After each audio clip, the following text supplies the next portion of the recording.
ছাত্র জনতার আন্দোলনে হেলিকপ্টার থেকে গুলি করার অভিযোগ নাকচ করেছে র‍্যাব।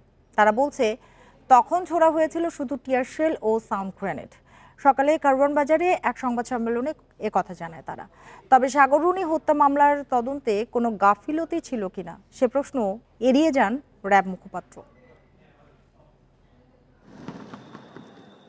ছাত্র জনতার আন্দোলনে প্রাণহানি হাজারের বেশি, আহত কয়েক হাজার। সেই হামলা সংঘাতে জড়িতদের ভিডিও ফুটেজ দেখে আটক করছে র‍্যাব। আরও ৩০ থেকে ৪০ জনকে ধরার চেষ্টা চলছে। শনাক্ত করা হচ্ছে হেলমেট পরে হামলায় অংশ নেয়াদেরও।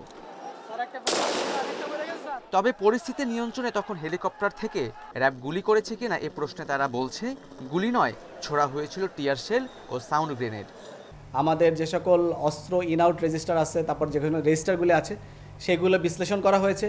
তার মাধ্যমে আমরা কিন্তু রিপোর্ট দিয়েছি এবং সেখানে আমরা বলেছি হ্যাঁ, আমরা হেলিকপ্টার থেকে শুধুমাত্র টিয়ার শেল এবং সাউন্ড গ্রেনেড নিক্ষেপ করেছি। এবং এই বিষয়টিকে পর্যালোচনা করার জন্য আমাদের র‍্যাব হেডকোয়ার্টার থেকেও বিভিন্ন ধরনের কার্যক্রম গ্রহণ করা হয়েছে। সাগররুনি হত্যা মামলার তদন্তে টাস্কফোর্স গঠন করা নিয়ে সর্বাত্মক সহায়তার কথাও বলছে র‍্যাব। তবে ব্যর্থতার দায় নিতে নারাজ তারা।